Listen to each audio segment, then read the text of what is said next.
English లో మాట్లాడాలంటే భయమా? మీలాంటి వాళ్ళ కోసమే spoken English personal training classes ఇప్పుడే జాయిన్ అవ్వండి. నమస్తే రమ్మగారు. నమస్తే జయ. మంచి స్టోరీ చెప్పండి. మామూలుగా మనం అత్త కోడళ్ళ తగాదాలు వింటామా జయ? మనం కోడళ్ళం అనుకో, అత్తగారులు అందరూ ఇలాగే చేస్తారనిపిస్తుంది కదా.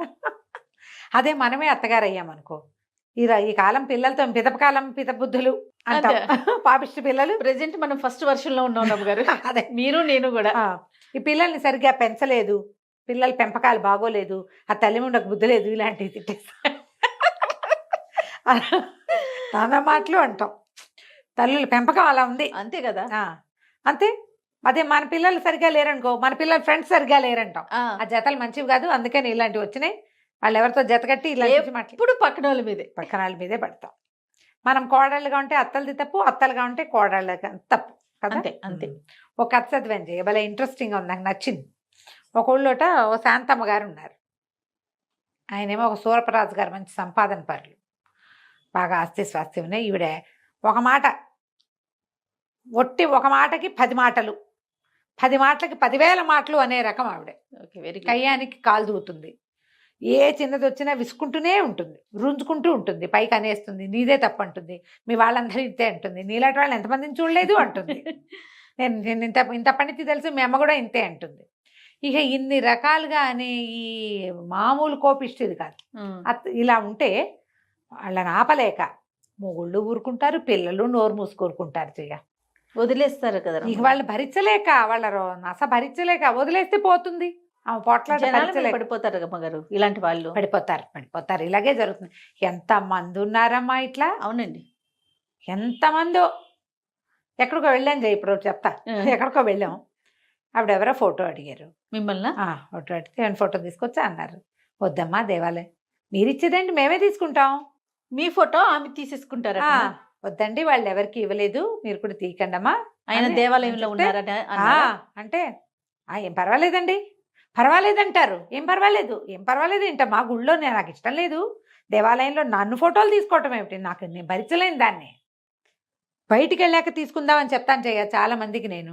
కొంతమంది వెయిట్ చేస్తారు, కొంతమంది కోపం వస్తుంది, ఏమిటి ఇప్పుడు పోజు కొడుతోంది అనుకుంటారు, ఏమిటి నాకు అంత మాత్రం నియమం ఉండకూడదా అనుకుంటా నేను. నా బతుకు ఒక నియమం వద్దా, నాకు అలాగే అనిపిస్తుంది. వాళ్ళ సంగతి ఎట్లా, నాకు అవమానంగా ఉంటుంది. నన్ను ఇప్పుడు ఏ గౌరవంతో నువ్వు నన్ను ఫోటో అడిగావు, అది నువ్వు నిలబెట్టుకోవాలి, నన్ను కూడా నిలబెట్టుకొని ఇవ్వాలి కదా. మీకే నా సెల్ఫ్ ఎస్టీమ్, నాకేం ఉండదు, పాడు మాకు ఉంటుంది కదా. నవ్వొస్తుంటుంది. ఇవాళ ఎంతమంది శత్రువులు అయ్యారు నీకు అని అడుగుతారు మా వాళ్ళు. ఫోటో ఇవ్వకపోతే కుదరదు, అందరూ బయటకు వచ్చాక ఇస్తానమ్మా అని చెప్తా. కొంతమంది పాపం ఉండి ఫోటో కోసం ఆగామండి అని తీసుకుంటారు, ప్రేమిస్తారు వాళ్ళు. నన్ను విమర్శించడం వాళ్ళ ఉద్దేశం కాదు, నాకు యాటిట్యూడ్ అనిపిస్తే నువ్వు నన్ను, నీకు మంచి మాట చెప్పడం ఎందుకు, మంచి మాట చెప్పే వాళ్ళకు కూడా యాటిట్యూడ్. వీళ్ళే ఈ శాంతమ్మ గారు అనమాట. ఓకే, వాళ్ళే. అయితే ఈవిడ పోట్లాడేసేది, ఇక పుట్టింటి వాళ్ళని లేదు, అత్తింటి వాళ్ళని లేదు, కొడుకు పెళ్ళి వాళ్ళని లేదు, అందరు ఇదే గోల. సరే అందరు అనేవాళ్ళు, అమ్మో రేపు పొద్దున్న దీనికి కోడళ్ళు వస్తే ఉంటారు వాళ్ళు దాని సంగతి అనుకునేవాళ్ళు. ఇద్దరు కొడుకుల్లో పెద్ద పిల్లాడికి పెళ్లి చేశారు. పెద్దవాడి పెళ్ళాము మేనమావ కూతురు కాదు, మేనమావ కూతురు. ఈయన ఏమనుకున్నాడు, సొంత మేనగోడలు కమల పిల్లని ముద్దుగా చూసుకుంటుంది, తన రక్తం కదా. చాలామంది పోట్లాట కోర్లు కూడా మేనగోడళ్ళు అనగానే మెత్తగా ఉంటారు కదా. ఎంత బాగా చూసినా కోడళ్ళకి చాలదనుకో, మేనగోడళ్ళైనా సరే కోడళ్ళకి సరిపోదు, మేనత్తే కదా అని అనిపించదు. తక్కువ మంది ఉంటారు మేనత్తే, మన మేనత్త మన అత్త, మనం వీడితో బాగా ఉండాలి అనుకునే వాళ్ళు 50% కూడా ఉండరు జయ. అక్కడ అత్తగారితనమే నడుస్తూ ఉంటుంది ఏం చేసినా సరే.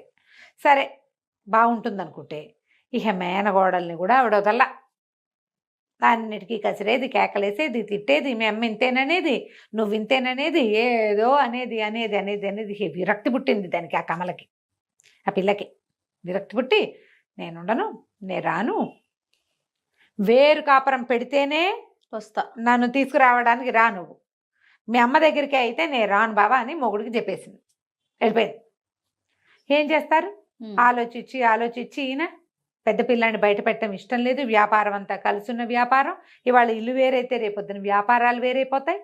ఆలోచించి రాజుగారు ఏం చేశారు, సరే వేరే ఇల్లు తీసుకుని పిల్లని కాపురానికి తీసుకొచ్చారు. సరే కొన్నాళ్ళకి వాళ్ళకి ఒక కొడుకు కూడా పుట్టాడు. రెండో పిల్లాడి పెళ్లి సంబంధాలు రాలా. ఈయనకి భయం పట్టుకుంది. ఉన్న ఒక బావమరిది కూతుర్ని ఇక్కడ చేసాం, ఇదేమో ఇట్లా తగలబడింది, ఎవరిని తెస్తే ఏమవుతుందో, ఎవరిని తెచ్చినా ఇదే కదా. ఇక రోజులు గడిచినాయి. సరే ఏమైంది, ఈయన ఒకనాడు పై ఊళ్ళో ఉన్న ఒక స్నేహితుడిని కలవడానికి వెళ్ళారు. కొంచెం కలిగిన కుటుంబమే వాళ్ళు కూడా, వీళ్ళలాగానే స్థితిపరులు. అయితే ఏమైంది, వాళ్ళ ఇంటికి వెళ్తే ఈయన కబుర్లు చెప్పుకుంటున్నారు. ఆయనకు ఒక కూతురు ఉంది, ఇంకా ఎవరో 2-3 పిల్లలు ఉన్నారు. పిల్ల కొంచెం చక్కగా కుదురుగా ముచ్చటగా చూడడానికి బాగుంది, జడగీడ చక్కగా ఉంది. పిల్ల అటు ఇటు తిరుగుతుంది. ఈ లోపల ఏమైంది, వీళ్ళు పిచ్చాపాటి హాల్లో కూర్చొని మాట్లాడుకుంటున్నారు. లోపల ఏదో వంట ప్రయత్నం చేసుకుంటున్నారు తల్లి కూతుళ్ళు కలిసి. ఒక చీరల వ్యాపారస్తుడు వచ్చాడు. వచ్చేసరికల్లా చీరల వ్యాపారస్తుడు అయ్యగారిని ఈయన పలకరించాడు. ఆ ఇంటి ఆయన పిల్ల తండ్రిని పలకరించిన తర్వాత ఏమన్నాడు, అమ్మాయి గారు దోసెడు వెడల్పు ఉన్న అంచున్న చీరలు తెమ్మన్నారు, గుంటూరు చీరలు వచ్చినాయండి, అందుకని అమ్మాయి గారి కోసం వచ్చాను అని చెప్పాడు. చెప్పేసరికల్లా లోపల ఈయన కేకేశాడు, అమ్మాయి విమల, చీరలు ఆయన ఎవరో వచ్చాడు, నువ్వు కావాలన్న చీరలట, రారా అన్నాడు. అనేసరికల్లా ఆ అమ్మాయి బయటకు వచ్చి ఈ చీరలు ఆయన చూసి, వచ్చారా కూర్చోండి ఇప్పుడే వస్తానని లోపలికి వెళ్ళి ఓ పాత చీర పట్టుకొచ్చింది. హాల్లోనే జరుగుతోంది. పెద్దవాళ్ళు ఇద్దరు సోఫాల్లో కుర్చీల్లో అవతల కూర్చున్నారు. గుమ్మం దగ్గర ఈ పక్కన ఇంకొంచెం ప్లేస్ ఉంది, ఇక్కడ కూర్చున్నాడు. చీరల వాళ్ళు ఏముంది, మూటలు తెస్తారుగా, మూటలు అవి ఓపెన్ చేయడానికి తివాసి ఏదో పరిచింది, తివాసి మీద పెట్టుకున్నాడు. ఆయన ఊడదీస్తున్నాడు. తీస్తుంటే ఈ పిల్లల లోపల నుంచి వచ్చి, ఈ చీర గుర్తుపట్టారా? ఆయన ఏదో పాత చీరలే ఉంది కదమ్మా అన్నాడు. మీరు ఇచ్చిందేనండి, ఎంత వేలో తీసుకున్నారు, చిరగాల్సిందే కానీ రంగు పోదన్నారు, 3వ ఉతుక్కి ఇట్లా అయిపోయింది, జరి అంతా వెలా తెలబోతోంది, ఇప్పుడు మళ్ళీ మీరు నాకు కొత్త చీరలు తెచ్చిస్తే ముందు దీనికి సమాధానం చెప్పండి, ముందు సమాధానం చెప్పాలిగా అనేసరికల్లా ఆయన కలవెళ్ళబడి, అయ్యో అమ్మ ఇలా అయిందే, చీరకి చీరిస్తాను మీకు, నాకు చీరకి చీరొద్దు, మీరు వచ్చారు నేను కట్టుకున్నా తడిపా, ఇలా అవదని గ్యారంటీ ఏమిటి నాకు? మీరు ఇంతకుముందు కూడా ఇలాగే అద్భుతమైనవి గట్టంచు చీర తిరగాల్సిందే కానీ రంగు పోదన్నారు, ఇదేమో 3వసారికే పాతగుడ్డయింది, మిమ్మల్ని నమ్మి తీసుకుంటే మీరు నమ్మకం నిలబెట్టుకోవాలి కదా, మీరు గ్యారంటీ ఇవ్వగలిగే బట్ట ఉంటేనే చూపించండి, లేకపోతే నాకొద్దు. ఏ చీరలైతే ఈ అమ్మాయి కోసం తెచ్చాడో ఆయన అవి చూపించలే, వేరే ఏవో పట్టు చీరలు చూపించి వెళ్ళిపోయాడు. ఈయనకి రాజుగారి కళ్ళు మెరిసిపోయినాయి. అబ్బా, పిల్ల ఎంత రీజనింగ్ తోటి మాట్లాడుతోంది, గట్టిగా తిట్టలా, తిట్టు కాదు అది, నిలదీస్తోంది, నిలదీత. సరే ఏమన్నాడు ఈయన స్నేహితుడితో చెప్పాడు, ఏమో వెంకటరత్నం నువ్వు నాకు ఒక మాట ఇవ్వాలో అన్నాడు. అంతకంటేనా నీకేం కావాలో చెప్పన్నాడు. మీ పిల్లని మా చిన్నవాడికి ఇచ్చేబోయ్ అని అడిగాడు. ఆయన ఆశ్చర్యపోయాడు, ఎంత మాట అన్నావు నువ్వు, అయ్య బాబోయ్ మా పిల్లని ఇవ్వటమేమిటి, బ్రహ్మాండంగా ఇచ్చేస్తాను, మామూలుగా కాదు, చేసుకో మా పిల్లని చేసుకుందు కానీ అన్నాడు. ఈయన ఇంటికి వెళ్ళి పిల్లని కుదిర్చాను అనేసరికి ఆవిడ రుసరుసలాడి దుమ్మదుమ్మలాడి పిల్లని చూడకుండా నేనా అదే ఇదే అంది. కానీ ఆయన ఆ వెంకటరత్నం గారు బాగా పెట్టుపోతా బాగా చూపించేసరికి మేనగోడలు తెచ్చిద్దారు కంటే ఇంకో గుప్పెడు ఎక్కువే వచ్చినాయని బూరుకుంది. ఈయన ఏమనుకున్నాడు, కమల మెతకది, కొడుక్కి చెప్పాడు, మీ వదినేమో కమల మెతకది, మీ అమ్మకి సమాధానం చెప్పలేకపోయేది, మీ అమ్మ ఒకటేస్తే రెండేసి ఆవిడ తిట్టేది, ఈ పిల్ల మంచి రీజనింగ్ ఉన్న పిల్లరా, మీ అమ్మ నోరు కట్టు, గోల ఉండదు, నువ్వైనా మాతో కలిసి ఉందు కానీ, ఈ పిల్లలు లేని ఈ ఇల్లు ఏమి ఇల్లు, మనవాడు పుట్టాడు పిల్లాడు అక్కడ దోగాడుతున్నాడు, మన ఇల్లు ఏమి ఇటాగే బోసి ఇల్లుగా ఉంది, పెద్దవాళ్ళు అందరిస్తే పిల్లలు లేరు, నువ్వు వెళ్ళిపోతే మేమే మిగులుతాం, నాకు మనవాడి ముద్దు ముచ్చట్లు చూసుకోవాలని ఉంది అని కొడుకుని ఒప్పించాడు. కొడుకు కూడా ఓ పూట వచ్చి ఏ విమలని చూసి సరేనన్నాడు. సరేనంటే సరే వచ్చింది విమల. పిల్ల మంచి పనిమంతురాలు, పని వాళ్ళతో ఉండి పని చేయించగలదు, అవసరమైతే నడువంచి పని చేస్తుంది. 15 రోజులు 20 రోజులు ఊరుకుందో శాంతమ్మ గారు. ఆ తర్వాత 4 విసిరేది, పిల్ల కిక్కుమనేది కాదు, ఎంత సహనంగా ఉండేదో. అత్తగారు ఏమైనంటే తలొంచుకుపోయేదే కానీ తిరిగి సమాధానమే చెప్పల, ఆవిడ అరుపులే వినపడేవి, ఎందుకు మాట్లాడతారు అట్లా అనేది కాదు. రోజులు గడుస్తున్నాయి. ఈయనకి ఆ పెళ్ళం రంకెలు వేసేయటం, వరిచేయటం, కుక్కిన పోయిన పెనల్లే మాట్లాడవు, మూగి ముద్దలాగా మాట్లాడవు అని అంటాం భార్య వింటూ ఉండేవారు.